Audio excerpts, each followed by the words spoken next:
Director of Community. Sorry, one second. I'm the Director of Community Development at Yolo Hospice. Your Yolo Hospice team for today's meeting is Andrew Moore, Yolo Hospice, Volunteer Manager, Ellie Slavin, Citizens Who Care Volunteer Coordinator, and Colette Rice, our Corporate and Foundation Officer. Our team will be working silently in the background to help ensure a successful workshop. As a convenience to you, we are recording this series. As a participant, the link to the recording will be available to you via email next week. A little about Yolo Hospice. As the first established hospice in the Sacramento Valley, we have the longest regional track record as experts in caring for people who have a life-limiting illness.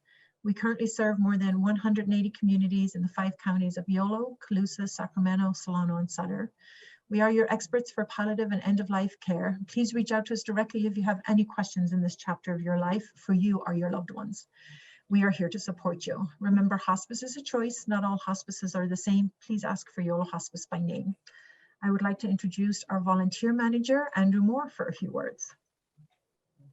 Volunteers play a crucial role at Yolo Hospice. And if you enjoy all the work that we're doing, the presentation here, please reach out to me specifically. I'm going to be putting all of my information in the chat below. Whatever makes your heart sing, we can find a place for you at Yolo Hospice as a volunteer, whether that is patient care, floral deliveries, our Pet Peace of Mind program, or administrative support. I put my contact information in the chat, and hopefully I'll hear from you real soon. Thank you, Andrew. We will be utilizing the following Zoom best practices to ensure a successful workshop. All participants are muted. Presenters will unmute themselves when it is time to present. Please use the chat box for your comments and questions. To ensure a safe and secure meeting, we are asking that participants do not post any links in the chat box, as Yolo Hospice cannot guarantee the security of those links. Please only click on links posted by Yolo Hospice. The goal of this workshop series is for all participants to complete their 5 wishes by the end of the 6-week program. We'll be working with the material 1 wish at a time, and we ask that you complete the work from each week before the following week's session. We do check in with you at each wish to confirm that you have completed the previous wish. The link to your 5 digital copy of the 5 wishes was included in the email we sent you. We will also be posting this link in the chat box. The 5 wishes is a fillable PDF document for your information, or you may also simply print it off and fill in your information offline. Now, I'd like to introduce you to today's presenters. We are proud to partner with Aging with Dignity, the makers of this workshop's 5 wishes. Today, we are joined by the president of Aging with Dignity, Paul Malley, who will guide you through the 2nd wish, which is the kind of medical treatment I want or don't want. I'd also like to thank Alison Kent from Listen Inc. for joining us today. Alison will graphically record your questions and comments. Please use the chat box for your comments and questions during the presentation. Your names will not be used in her drawings. Paul will utilize Alison's graphic recording for the Q&A portion of our workshop. Alison, can you please take a moment and share your screen to show us an example of your work?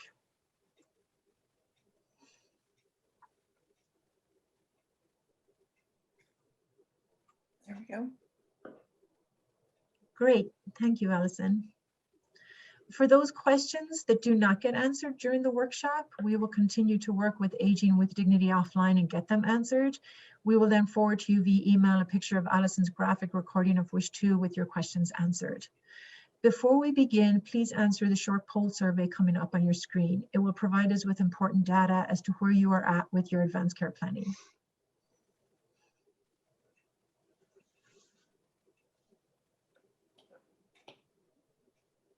This information is important to us. We build our programming based on your feedback.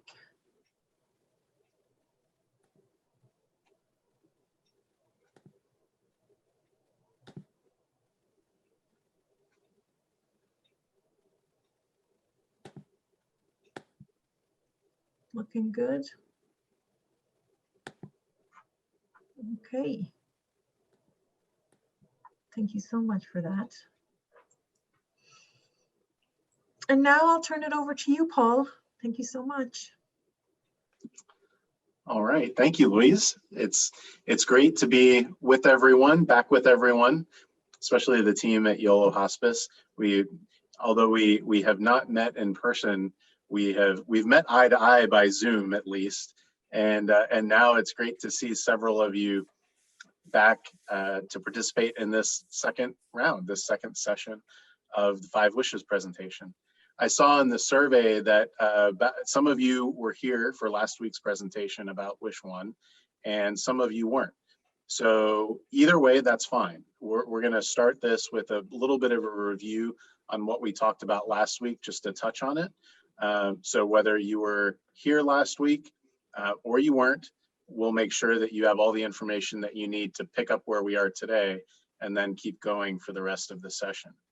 And I just want to say again how grateful we are at Aging with Dignity to partner with Yolo Hospice. We work with tens of thousands of organizations in all 50 states and around the world. And Yolo Hospice was the first one to pick up on this idea of providing these virtual sessions back over a year and a half ago.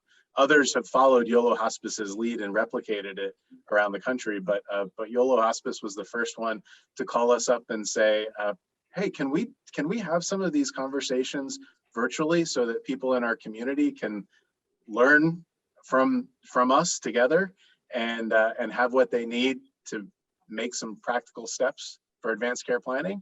And we said, sure, we can do that. We can do it together. And that's how this came to be. And now this is in the third round of this workshop that really was the brainchild of the Yolo Hospice team. So Louise and everyone there, it's great again to be with you as part of this outreach and helping one another along the way, along our paths. So I'm going to bring up my screen, and if all goes well on the technical front, share these slides with you as we walk through Wish 2 of 5 Wishes. Just as a refresher, a little bit more about who we are. Aging with Dignity is a nonprofit organization that's based in Florida. We were inspired by the life and the work of Mother Teresa of Calcutta. Our founder worked directly with Mother Teresa at homes for the dying in India and in Mexico and in Washington, D.C. And I mentioned that just because it was that experience really that was connected to what I would say the heart and the soul of what it means to take good care of someone. It was that experience at the bedside that is really baked into what Aging with Dignity is all about and what 5 Wishes is all about. And what that is helping to take good care of people who are very sick, especially the most vulnerable, those who aren't able to speak for themselves. And we also recognize that all of us at some point in our life may be that vulnerable person. At some point, any one of us might lose the ability to make our own decisions, even if it's because of an accident or while we're recovering from a regularly scheduled surgery. We'll talk more about this, but what we're talking about here when we're thinking about advanced care planning and 5 Wishes is not only end-of-life situations, but any situation that might come up along the way, along our path of life, if we're not able to speak for ourselves. Who would make decisions for us? And then what we're going to dig into today is, even if we've named somebody to be our decision maker, how do we want them to go about making medical decisions for us? When we first created 5 Wishes, and I've been a part of Aging with Dignity almost from the beginning, a little over 20 years now. But I remember as an organization, we thought, if this could help a handful of people, that would be wonderful. Now 5 Wishes has been distributed to almost 40 million people all over the country, and it's available in 29 different languages. So if you or anyone you know has a need for 5 Wishes in a different language, contact Yolo Hospice, contact us, and we can make sure you have what you need. The gist of 5 Wishes, the goal of it, was to be a simple tool that you, your loved ones, your friends, your family, that anyone could use in your own living room, around your dining room table or your kitchen table. In other words, something that anyone could pick up and take home to their spouse, to their friend, to their parents or grandparents, and sit down and have a conversation about it. So that means that the tool, the document, has to be easy to understand, not written in medical or legal jargon, but regular everyday language so that you feel comfortable talking about it. Because when it comes to what's important to you, you are the best person in the world to be able to answer that question, right? So what we thought was that it is important to have a tool, a document that meets the legal requirements, that's understood and accepted by the medical community, but that still feels like it's your turf, like it's your ground that you're on, that you're making decisions about what's important to you in terms that you can understand, in a document that's meant and designed for you, not to be able to plug in only to the medical system or only to respond to the legal issues. But really, Five Wishes was created because it was what we understood people wanted in the format for their wishes.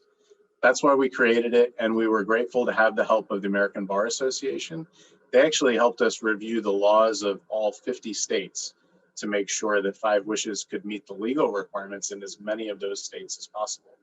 So Five Wishes today is a legally valid advance directive in almost all states, 40, 44, 45 soon to be, and that includes California. If you have any questions about other states, if you live in a different state, or if you have family or friends in a different state, on the second page of Five Wishes, there's a box that has a list of states that have additional requirements. There are only a handful. Oregon is one out west that right now has a specific form that's required. So if you live in one of those states that are mentioned as one of the mandatory form states, you can still use Five Wishes, your family can still use it, but there's an additional form, the state form, that should be used as well, that you could get from your doctor. So as we dig in specifically to Wish 2, I'll just give us a little sense of time and scope and place of where we are here. These are the 5 different elements that we'll be talking about when we're talking about Five Wishes. We talked last week about Wish 1, the person who would make healthcare decisions for me. Today, we're going to talk specifically about the types of medical treatment you'd want or not want. And then the 3rd, 4th, and 5th wishes will get into more personal preferences about comfort and how you want to be treated and what you want your family to know. So if you weren't with us last week, it'll be important for you to go back and look at Wish 1 and give some thought to who you would name to be your healthcare agent. This is the person who would make decisions for you anytime that you're not able to make your own decisions for yourself. So again, this is a kind of the flashing light moment here, that this is not just in case of terminal illness. This is not only if you're near the end of life. It's anytime you are not able to make your own medical decisions. As I mentioned, that could be because of an accident, a car accident, you're recovering from surgery and you're still under anesthesia, and a decision has to be made about your medical care. Who speaks for you? Who makes that decision? And there's place here where you can name a first choice, a second choice, and a third choice. So if you haven't already done that, make sure to go back to Wish 1 and give some thought to it. And if you have any questions, you can reach out to me. My contact information will be at the end of the presentation. And you can also reach out to the team at Yolo Hospice, because they're really wonderful at talking through the considerations for any part of Five Wishes, really. So now let's assume you've named a healthcare agent. You've named your trusted decision maker. For some people, they stop there. They think, well, I've named my healthcare agent. Maybe it's something that you filled out as part of an estate plan with your attorney. If you've sat down with an attorney and you filled out a last will and testament, you might have also filled out a power of attorney for healthcare or a durable power of attorney for healthcare. I'll tell you that, especially in speaking with attorneys, they would say, well, you know, I usually include those forms with the estate planning package for all my clients, and they fill it out while they're sitting at my desk or at my conference room table, but I don't think they ever go home and talk about it with anybody. So if that's you, if you think, well, I filled out those forms so I'm done. I really want to encourage you to think about what you can do next that would increase the chances that your wishes would be known, honored, and respected. Because here's what happens. I'll share with you honestly, from the past 2 decades that I've been working at Aging with Dignity, one of the more challenging situations that we have, that we hear about from people who call us on the phone, sometimes from emergency room waiting rooms, often comes from adult children, maybe a son or a daughter, who's named as their parent's healthcare agent. So their parent named them as a healthcare agent, chose one of their children to be designated, and they never talked about it. So I've had so many phone calls into our office over these many years from family members who say, maybe my mother just had a stroke, she's in the hospital, the doctor just told me that my mom named me as her healthcare agent, so I'm supposed to make a decision and I have no idea what to do. That's a tough place to be in.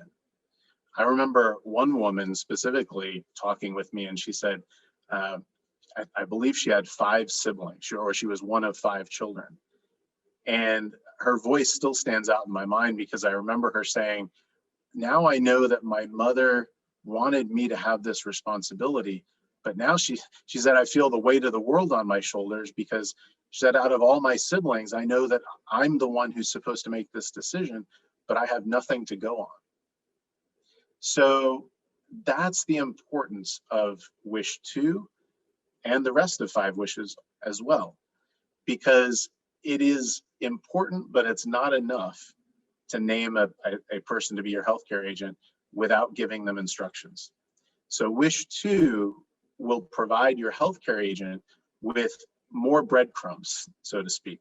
It'll tell them and give them an idea of what's important to you, what you want or what you don't want, specifically regarding medical treatment. So wish number 2, it has 2 pages that go with it.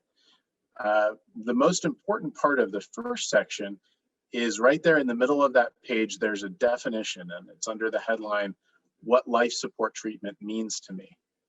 And it's a pretty broad definition. It includes everything from devices that are used to help me breathe, food and water supplied by medical device, CPR, major surgery, even down to antibiotics and other forms of medical treatment. Now, that doesn't mean antibiotics in all situations, because we're going to talk about that on the next page. But what you're doing here is you're essentially creating your own definition of life support treatment, because then you're going to use that word over on the next page to give instruction about when you want it or when you don't want it. So when you say want it or don't want it, what we're doing here with this definition of life support treatment is we're defining what it is.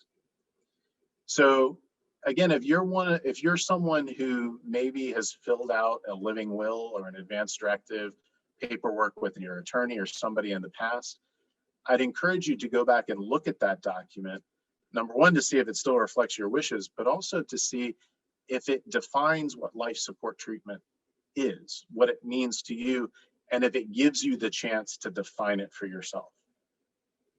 You'll notice that in that section right underneath that headline, it says, if I wish to limit the meaning of life support treatment, I do that in the space below, and then there's blank lines.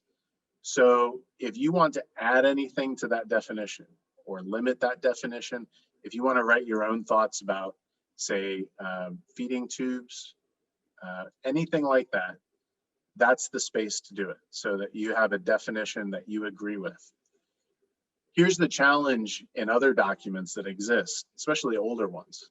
Many use terms like heroic means, life support treatment, extraordinary measures, things like that without defining it. So oftentimes what happens is state law defines what those terms mean, but for you and me, as we're sitting down with our families and talking about it, we might not all be operating under that same definition. That's why in 5 wishes, we give you a common definition of all the things that can be considered life support treatment. It starts off broad, So if there's anything that you'd like to do to limit it, the space is provided there in the blank lines for you to do that. There's also a box on that first page of Wish 2 that says, in case of emergency. And it gives a prompt that if you are currently living with this serious illness, then you may want to talk with your doctor and ask if a do not resuscitate order or a post order or a post order is appropriate. Those are medical orders that are signed by your doctor, by your physician, based on your current health condition.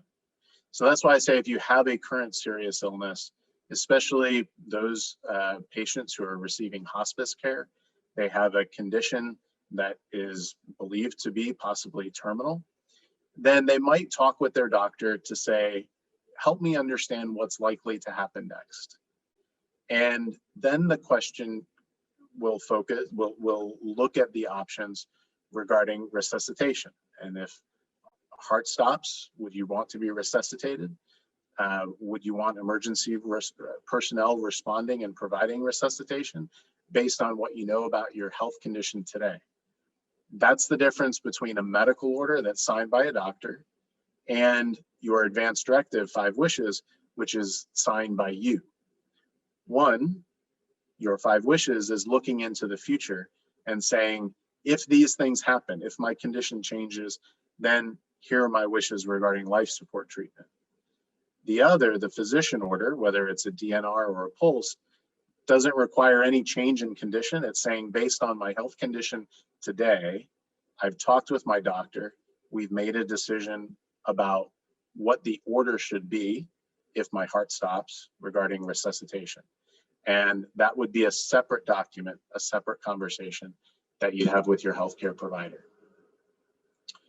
So once you've completed that first part of Wish 2, which is basically coming up with the definition of life support treatment that makes sense to you, that matches your values, then you're going to look at 3 different scenarios that people are likely to be in as they approach the end of life. The first one is what's shown on the screen here. It says, if my doctor and another healthcare professional both decide that I'm likely to die within a short period of time and life support treatment would only delay the moment of my death, then choose one of the following. So either I want life support treatment, I don't want life support treatment. If it's been started, I want it stopped. Or kind of a middle ground option. Those first options are pretty straightforward, yes and no. The third option is a bit of a middle ground option that says I want it if it could help, but I want it stopped if it's not helping my condition or symptoms. So the best guidance that I would give to anybody filling out Wish 2 is that you should choose the option that feels like it matches your preferences the best. The one that really that stands out as saying what you want it to say. If you're somebody who has an absolute answer and you're an absolute yes or you're an absolute no, then those first 2 options will be one of the ones that you choose. We find that a lot of people want to be able to say what that third option allows for, that they want it if it could help, but if not, then they want it stopped. So give thought to that. Some of you might want to ponder this. Some of you might think about it. Some of you might want to talk about it with your doctor. Some of you might want to talk about it with your family. Others of you will look at it and you'll say, I don't need to talk with anybody. I know exactly what I want. That's all wonderful. Any of those paths is a good path to go down. And remember, I think I mentioned it last time, but I know some people have filled out 5 wishes in 5 minutes. They sit down, they have very clear ideas of everything that they want, and all they have to do is just fill in the blanks. Other people really kind of chew on it for a while, think about it, talk about it with other people. Sometimes they change their minds. They fill it out and they change their minds before they even get to the signature page. All of that is okay. The most important thing is that you have something that really that puts in writing a trail of what's important to you, and that is providing something to you that's a bit of a springboard so that you can talk with the people who are close to you, especially the people that you might have named in wish number 1. So continuing on with wish 2, you'll find that there are 2 other scenarios that have headlines where you would make these same decisions. Either, yes, I want life support treatment, no, I don't, or the middle ground option. And those headlines are, in addition to close to death that we already read, another one that is permanent and severe brain damage and not expected to recover. And the third one is in a coma and not expected to wake up and recover. Many people have the same answers for all 3 scenarios, and that's fine. There are other people that will have different answers for each of these scenarios. There are other people that will read these 3 scenarios and say, well, there are some other things that I still want to say, or this doesn't seem to capture everything that I want to say when it comes to conditions that I wouldn't want to receive life support treatment in. So that's why there's a 4th section there. And the headline of it is, in another condition under which I do not wish to be kept alive. And there's a prompt there, a paragraph that kind of teases out what things you might consider.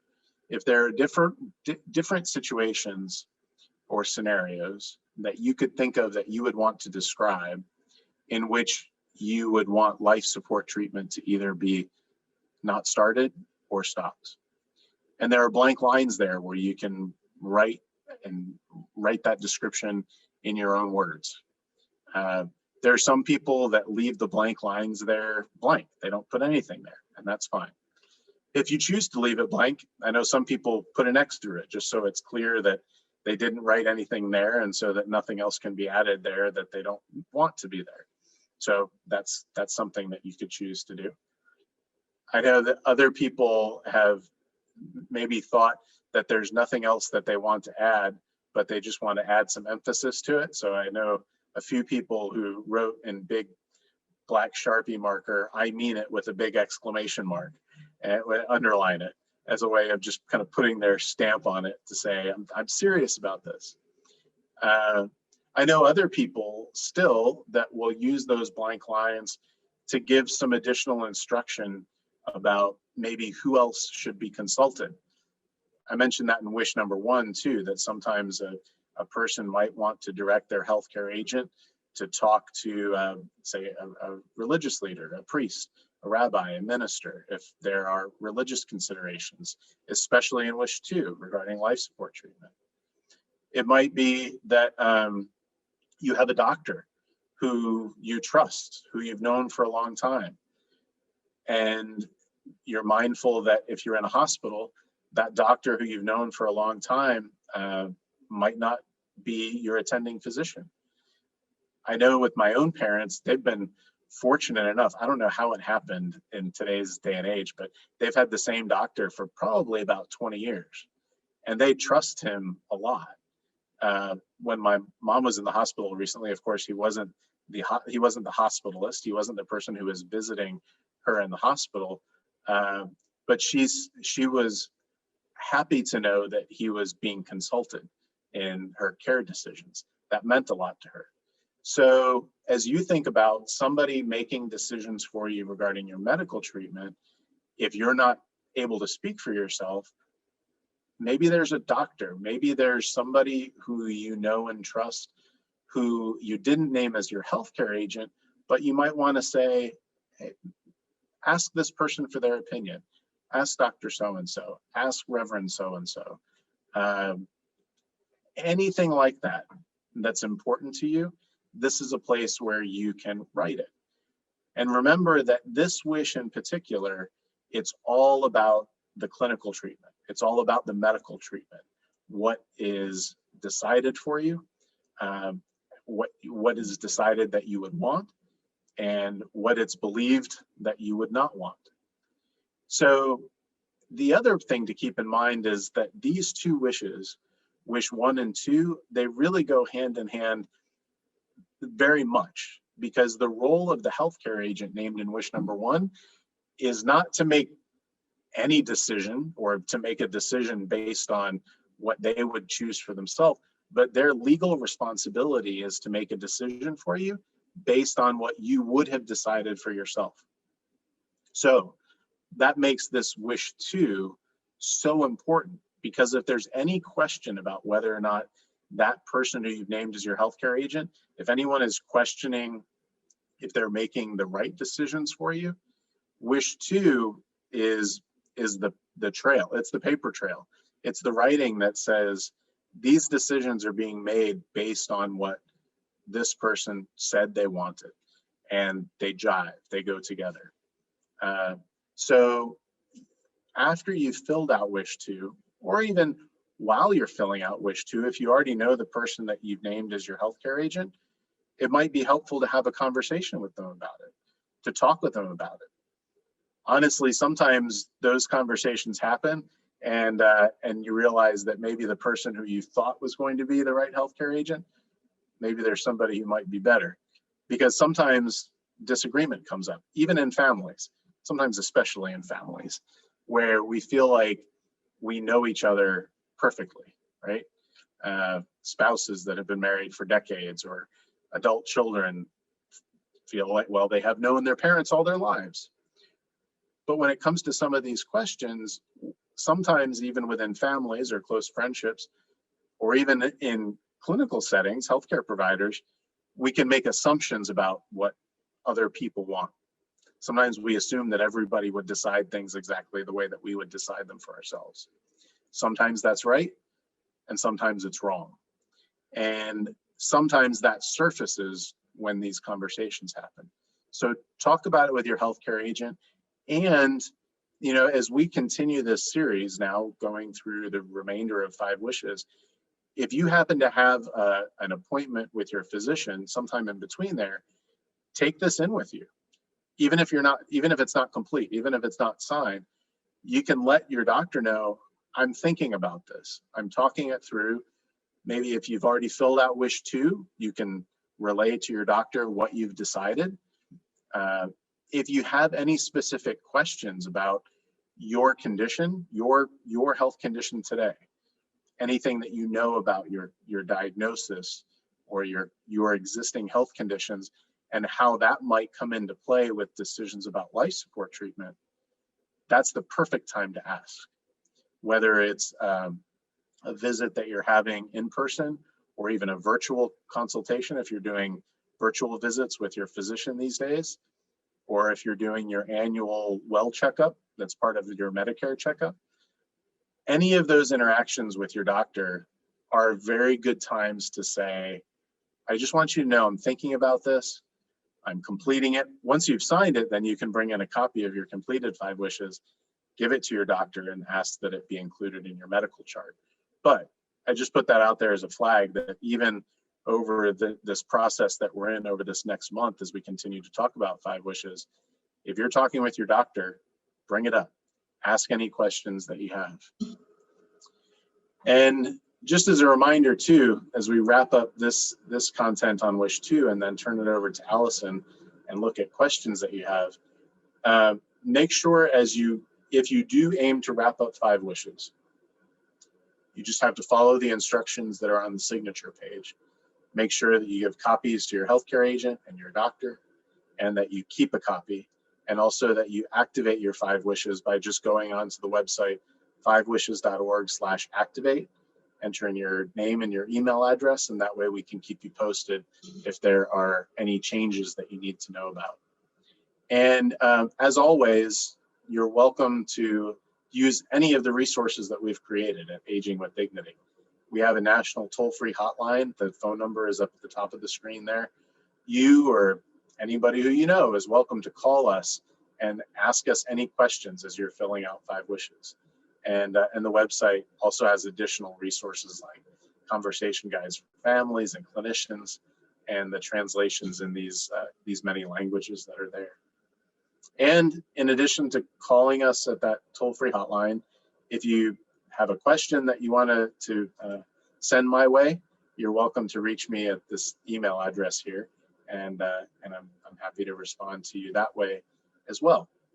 So I can see we have a few questions that have been percolating, and as we turn that over to Allison, I'll also remind you that we'll continue to look at the chat for any questions as we start to dive into more of the Q&A, and Allison brings up her screen. So if you have more questions, even as we begin the Q&A, you can add that into the chat in the toolbar below. So Allison, I'll leave it in your hands. Okay, thanks so much, Paul. This is great. So some of the questions that we were able to find, the first one, can you give a time limit for life support treatment? Yes, you can. So sometimes people will ask this question if they want to be able to say, I would like life support treatment tried for a week or 2 weeks or a month. If you do have a timeline in mind, you can either write that on the first page of Wish 2 under the definition of life support treatment, or on the blank lines at the end of Wish 2. So use the blank lines to express any specific wishes that you have, including any timelines that you want to be able to put out there. And I've seen and heard that you have put out there everything from 24 hours to a week to 2 weeks.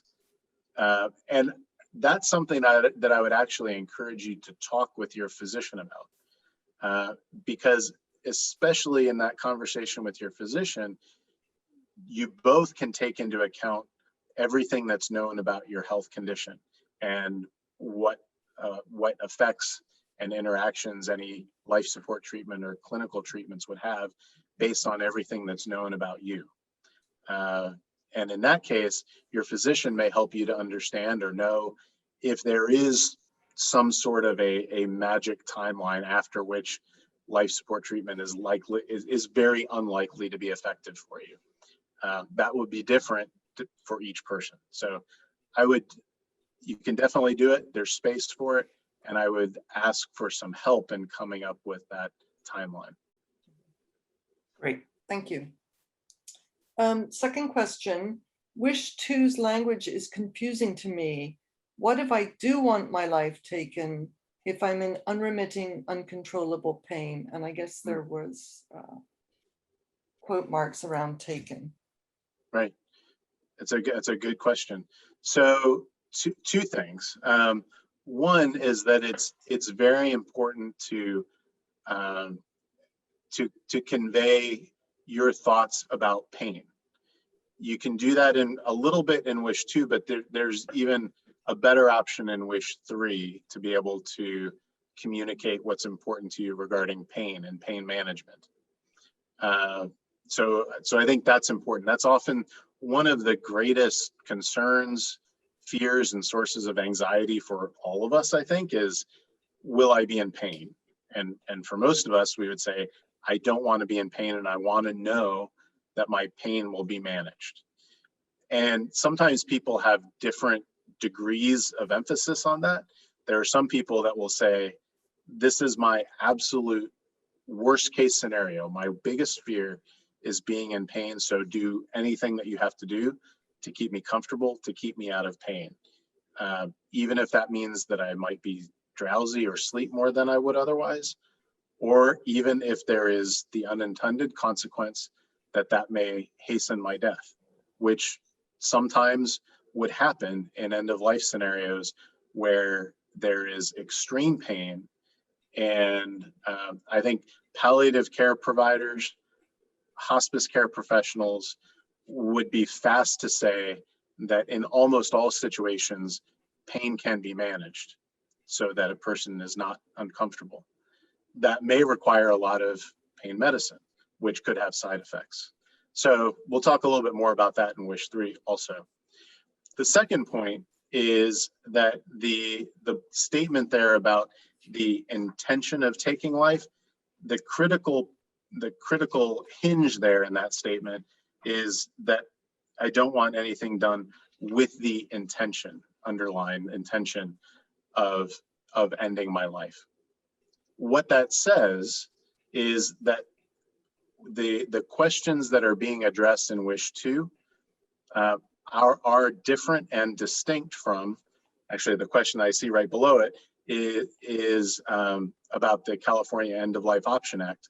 So this is distinct and it's separate from the End of Life Option Act or Death with Dignity, any of those terms that would be associated with an action that has the intention of ending life. And the legal reason for that is that based on the California End of Life Option Act and all states right now, they require that any person who is asking for an action to be taken to end their life, they have to have capacity at the time that they make that request. So when in response to the question about including provisions for the California End of Life Option Act, you can't make that request in any advance directive because the law requires that you have capacity at the time that you make the request and at the time that it's acted upon. So that's not something that you can ask for in advance of losing capacity. So just to frame that, just so that there's clarity, when we're talking about 5 wishes and any advance directive, we're talking about a written record that would be used to make decisions for you after you lose capacity, after you're not able to speak for yourself. At that point, you can't go back and look at something that you've written previously to make an action on the End of Life Option Act because it requires capacity at the time. So those are 2 very distinct things. And one, the End of Life Option Act is not addressed in any advance directive or any advanced care planning document because it requires capacity at the time of acting.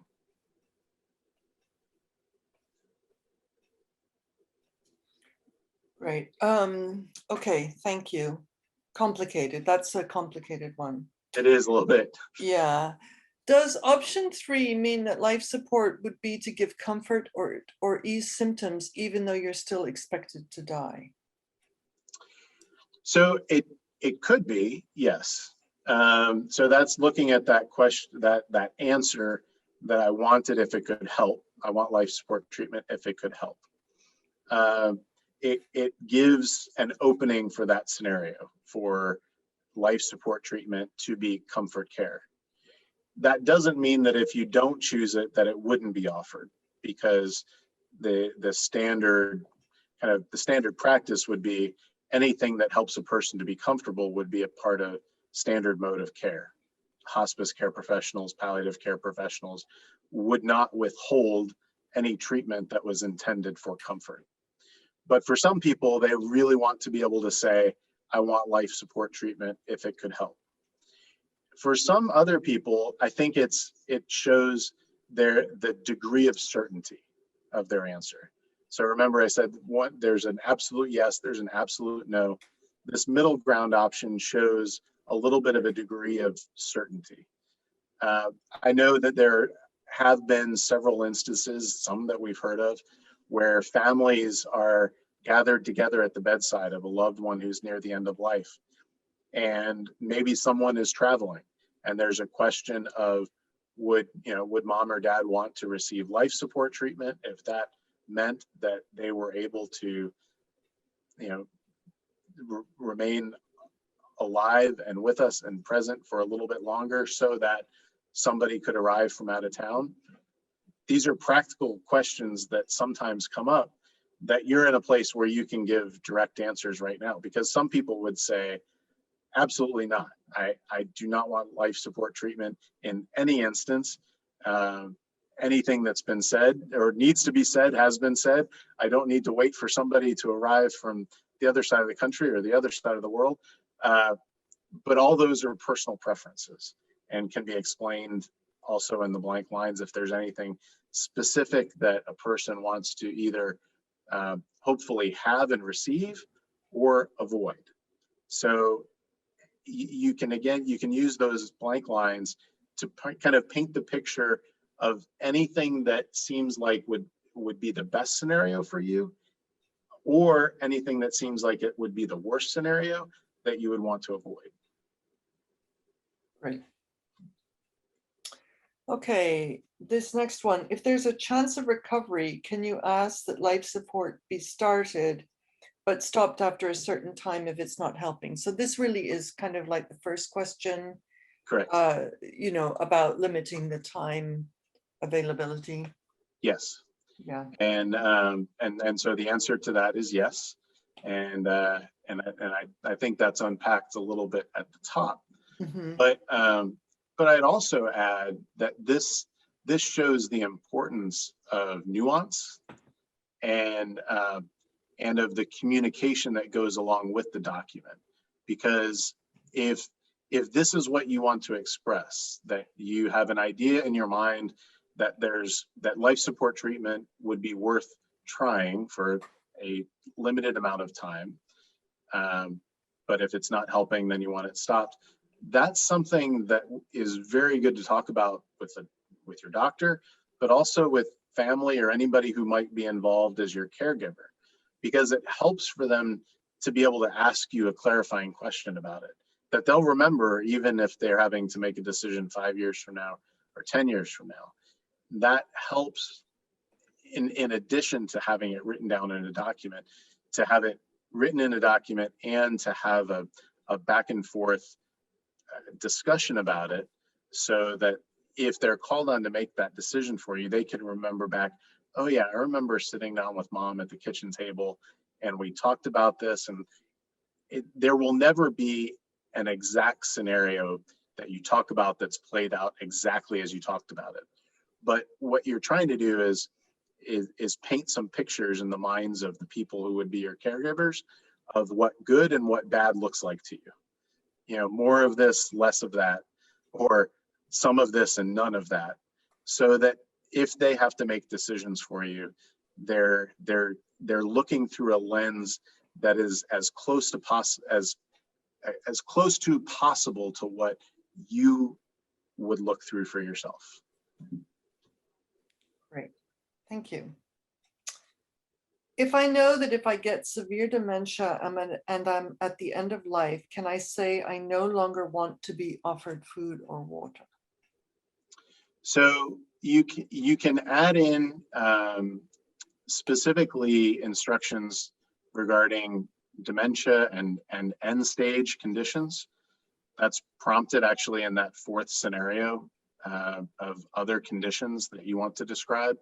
And many state laws actually give a formal definition under the term end stage conditions, which may not be terminal, but have progressed to the end stage of that illness. And that's often attached to later stage or end stage of dementia. You can write anything that you would like in your 5 wishes, either in the margins or on the blank lines below. The question of being offered food and water is a little bit difficult, because if you are, say, in a long-term care facility, there is an obligation not to make you eat or to force you to eat, but to provide food and water, natural sustenance for every person who is there. So again, not force feeding, not making anybody swallow, but offering. So it does get very complicated to say that in certain situations you would want someone to stop offering food or water. I think that's something that would need to be talked about with family, talked about with your healthcare provider as well. Certainly, medically speaking, clinically speaking, you have an absolute right to be able to say that you don't want any clinical interventions, the insertion of a feeding tube, a peg tube, food and water by tube. We also know from people living with disabilities, either physical or mental disabilities, that their preferences change over time. And so that question of whether or not to be offered food and water, to be given water with a straw, to be able to be offered food on the lips and the chance to take it, definitely gets more complicated to be able to make those decisions in advance. And that's why I would say it's really something to make sure you talk about with the people who would be caring for you. Great. And there was one final question that I did not get a chance to write down yet, but I'll read it out. Is there an online place that the completed form can be stored in the cloud so it can be accessed away from home or at a distant hospital? Good question. There are several options available for online storage. One that we've worked with that accepts 5 wishes on their storage platform at no cost is mydirectives.com. mydirectives.com. So you can go onto that website and submit a scanned copy of your 5 wishes, and it can be stored there and accessed by healthcare providers around the country.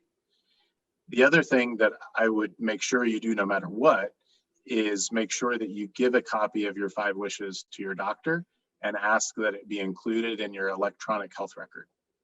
So that way, if you are traveling, if you're in a different place, you have a health emergency, one of the first things that would be accessed would be your electronic health record. So make sure that your completed signed 5 wishes is in your electronic health record.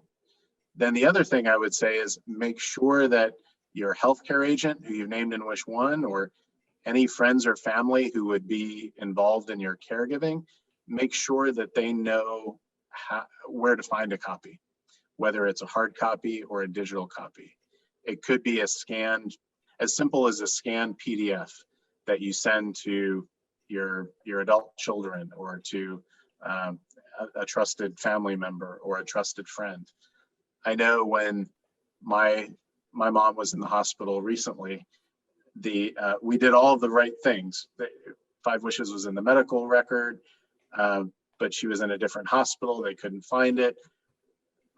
My most helpful thing was that I had a PDF, a scanned PDF that I emailed myself, and I was able to pull it up, and I had her 5 wishes on my phone, and I could forward it to the social worker who was talking to me from the hospital, and she was able to upload it to her medical record. So the bottom line there is that I think with these cloud storage options and electronic health records, I'd make sure it's available everywhere, and I wouldn't trust that any of that will work 100% of the time. So I'd make sure that somebody else knows where it is, where to access it, and a scanned PDF is sometimes the simplest and most useful option.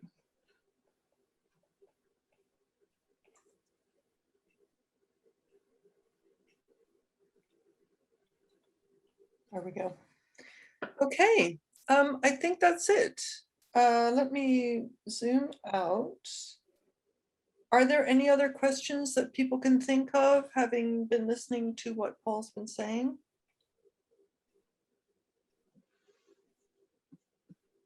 No?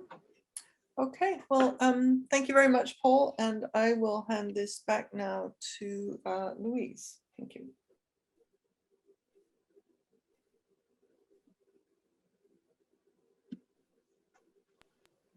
Thank you, Paul and Alison. That was wonderful. Okay. Before we leave, if you could take a few moments to answer the next poll on your screen. Your answers, as always, are utilized to help us improve our programming. Please be sure to scroll down on the poll to answer all of your questions. And while Colette is bringing that up and you're answering it, just a reminder, if you are enjoying our work out in the community, we are always seeking volunteers at Yolo Hospice, and whatever makes your heart sing, please reach out to Andrew Moore, our volunteer manager, and he will help you about volunteer opportunities at Yolo Hospice. We look forward to seeing you all next week, same time, same place for wish 3. And wish 3 is how comfortable I want to be. Please remember you have homework. Please call 5 Wishes toll free 888-594-7437 if you need additional support to complete wish 2. Until then, please keep well and safe. Thank you for being here. Just going to land that number 2 in the chat. Just still waiting on some poll answers too. We have 4 out of Good. Great. Thank you. Thank you, Colette.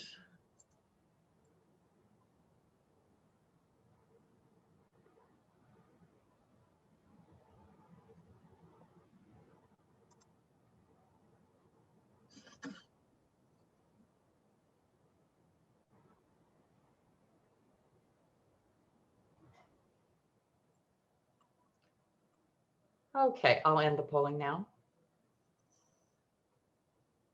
Okay. Thank you, one and all. Keep well and safe until next time. We're going to go ahead and end the meeting. We'll see you next week, Paul and Allison. Thank you so much. Sounds good. Thank you. Bye-bye. Okay.